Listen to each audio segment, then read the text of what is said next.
Hello and welcome to the European Dialogue, brought to you by the EU Values Network. Join us to understand more about the European Union's approach to foreign policy, democracy, and European values through insightful discussions with experts from our network. Funded by the European Union's Erasmus Plus programme and part of the Jean Monnet network, we bring together over 100 academics from across the globe to challenge, debate, and enlighten us.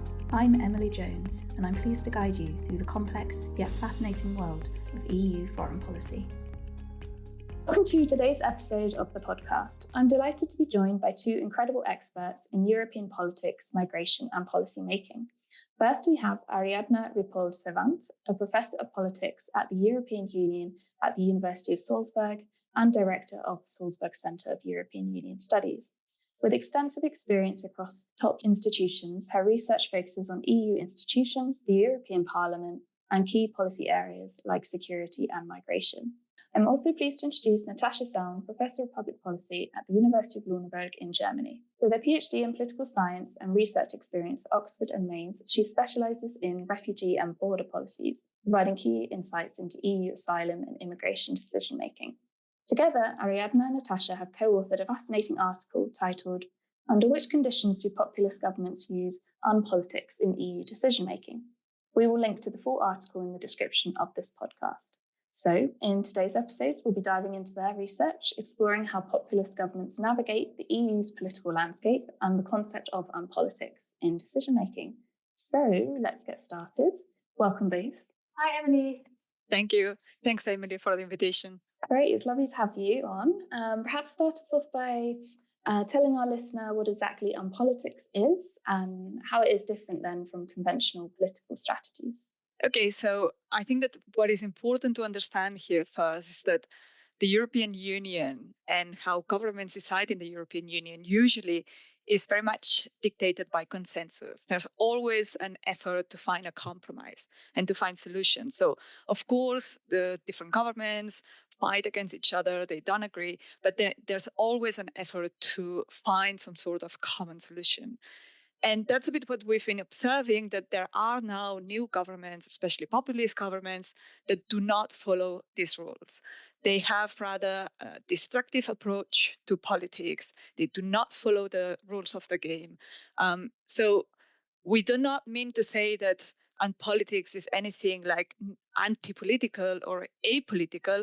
It's rather the contrary. It's rather this feeling of wanting to unsettle and transgress the normal ways of doing things. And so we've looked at three different points that we think are important to recognize in politics. One of them is this willingness, this effort to reject this kind of formal and informal norms of governing, of doing things.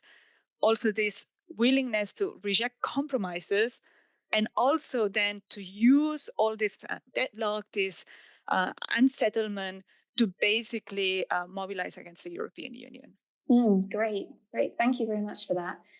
Perhaps then, Natascha or Ariadna, you could explain, why do populist governments choose to use unpolitics in the context of the EU? Yeah, so the EU is actually a particularly attractive venue to do this because it fits quite nicely with this populist narrative of the corrupt Brussels elite, right? It's quite common for populists to have this narrative of us versus them, the pure people that are not represented, for example, in a democratic way by the political elite. The political elite is kind of corrupt. It's quite detached from the public and its needs.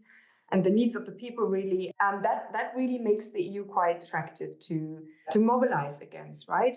And that's really kind of what unpolitics is. It is a mobilization strategy. Not only is the EU a nice context, really, or an attractive context to apply it, it's also potentially much more effective because you can depict it as this other that you're kind of going against. So having these two levels really helps to create this picture of an enemy. And so do you have examples then of how populist governments have employed unpolitics in recent EU decision-making? I mean, before we wrote this article, we had another article on the Dublin IV regulation and decision-making in asylum policies and how unpolitics were used there. And there we actually showed the three mechanisms that Ariadna just described. So, for example, populist projected norms, the Visegrad countries, right, Poland, Hungary, Czech Republic, and Slovakia, they were suggesting that decisions were no longer to be taken by qualified majority voting in the council, but by anonymity. And for this to take place, they, in a way, venue shop to the European Council, where decisions are taken by anonymity, to say, okay, now the Council has to take decisions by anonymity as well. But that's really going against EU law, right? EU primary law and the treaties. So that was an interesting example of that.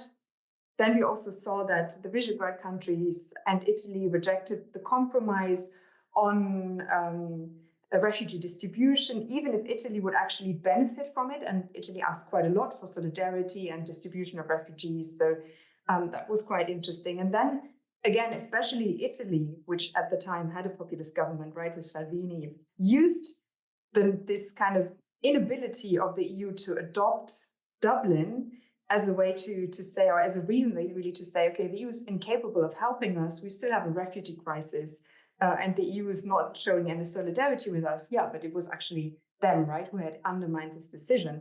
So that was, we felt really, really quite interesting to see how they tried to narratively construct a perception of crisis from which they then would benefit. But interestingly, in our special issue, we have really lots of other examples, like vaccine procurement, for example, where initially Austria was saying, okay, they were actually going for the cheaper AstraZeneca vaccines. But then later, when the rollout took a bit longer, they said, oh, no, it's the EU that cheated on us. We wanted better, like we wanted the BioNTech and other vaccines as well. And of course, that was a lie. But that's quite common for Unpolitics to really act in bad faith, to lie, to transgress, right? This idea of transgression is quite important. And we also have examples in foreign policy or development policy. So also in areas where you would perhaps not necessarily expect it, but always the idea is to use these policies to mobilize domestically. And that's also something that's quite new, for example, for foreign policy. I don't know, Ariadna, if you have any other examples. Yes, no, I think that that kind of sums it up pretty well. And maybe we can then come later to examples where we did not see Unpolitics, which is also interesting. Yes, certainly. It would be great to hear more.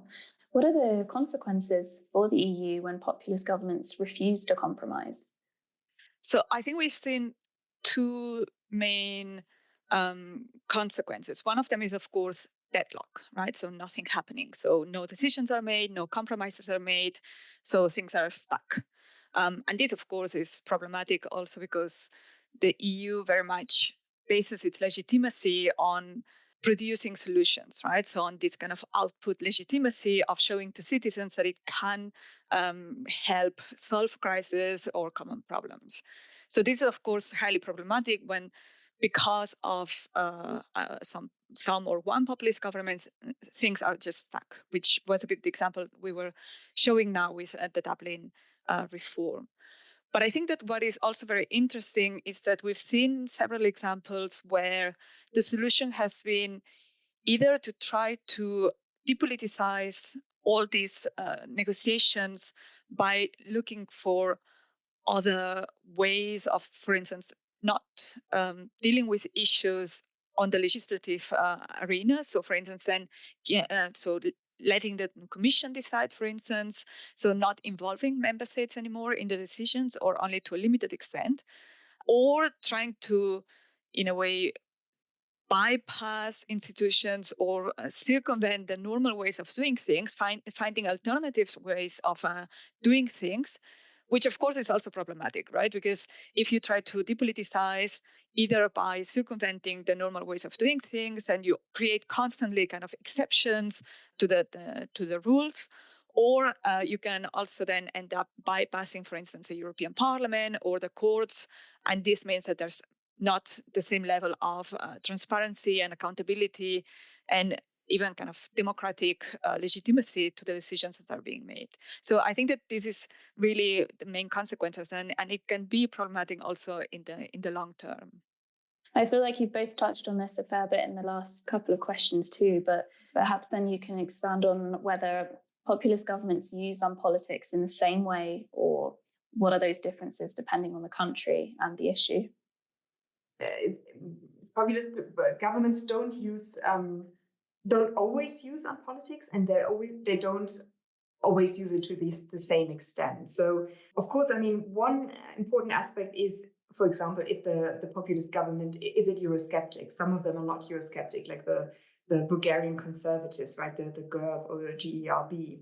They're not Eurosceptic necessarily. So we haven't seen them using it so much. Also, the Visegrad countries, right? Poland, Hungary, Slovakia, Czech Republic, they're not the same. They're quite diverse. Some of them a lot more populist perhaps than others. That's quite essential. And then also, of course, it's not something that they always use. So even, let's say, Hungary, right, would not systematically use Unpolitics, but it's really a mobilization strategy that they can draw on if they want to. And they might want to do that in certain situations, but not in others.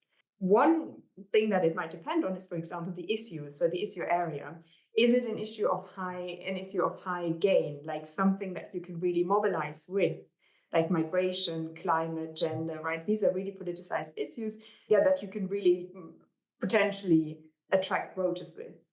But then it's also a question of, I mean, you don't want to shoot yourself in the foot really badly, so you don't necessarily block decisions that are very important for your citizens or your country. Like, for example, in the Eurozone crisis or with Corona bonds, you wouldn't necessarily see, right, Italian, let's say, populists blocking that entirely, because, of course, it would be kind of immediately disastrous and very obvious that that's something that they kind of then brought on their own countries. So really high gain, low risk, that's something that matters. And then also the venues matter. So we see it a lot more in the European Council, which is also a more kind of politicized venue than, for example, in more kind of technocratic negotiations in the Council itself. So again, here also the venue matters. Maybe to just provide another example that we had in the special issue, which I think was very interesting, was, for instance, to look at the reform of the social coordination systems, which basically kind of tries to find an agreement on, what happens to people moving across borders and going to work in another country, what happens with their kind of welfare conditions. And there we saw, for instance, that although it's a topic that has been very much politicized with all these ideas of welfare chauvinism, of benefits tourism, there was no use of Unpolitics. And that was mostly because, for instance, the countries that had populist governments like Hungary and all the Visegrad countries that we mentioned before, they all are ascending countries, so they have no interest in mobilizing this. It doesn't resonate with their citizens, right? So that's a good example of like when this element of mobilization does not work, where it just doesn't help them to achieve more, right? So rather they might want to depoliticize the issue. So I thought that was a good example of when a case of where we do not see Unpolitics. Yeah, that's super interesting. So then I guess moving to thinking about the experience then of the citizens in these countries, how does Unpolitics affect the relationship between those that have the populist government and the domestic voters? Yeah, so that's quite interesting, and we would imagine that it has an impact and that people actually buy into these kind of narratives and approaches. However, we don't know it empirically yet. So that's really one of the big gaps that I guess, follows from our research, and we would like to investigate it further in the coming years. Oh, great. That's really exciting. We'll have to have you back on the podcast.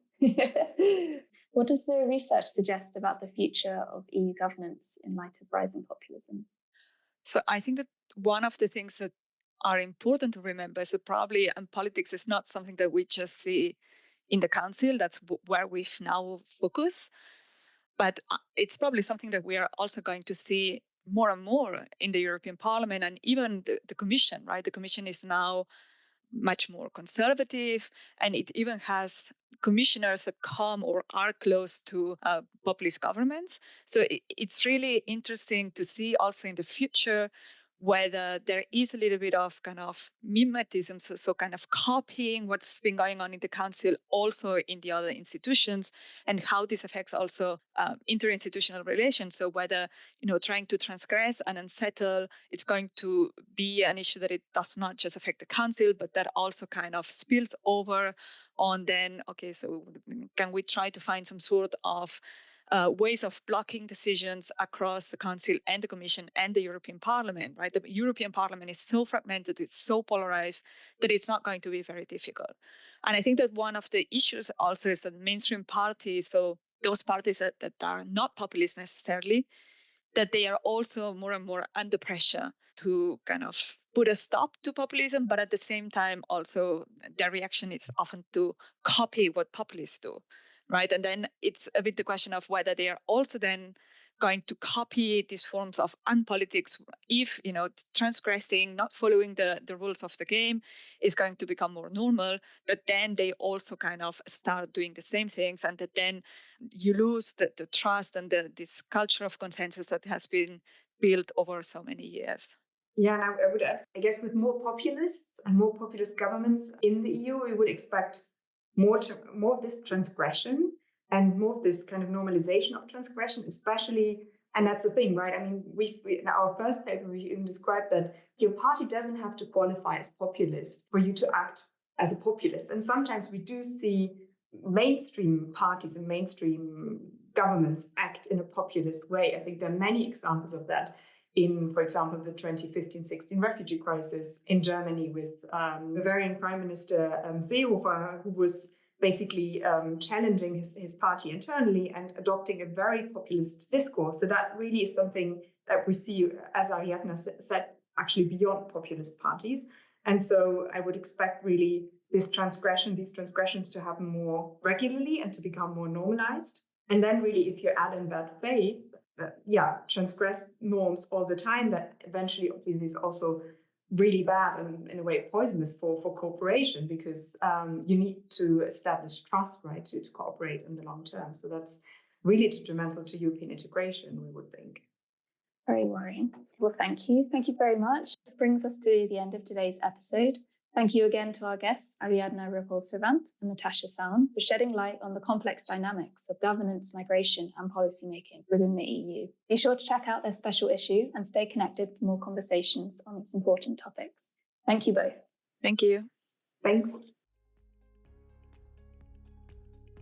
Thank you to our listeners for tuning in. If you enjoyed this episode, please subscribe, leave a review, and share it with your network. Stay tuned for more episodes where we will bring you conversations with the leading experts in the field. Until next time, take care and stay informed.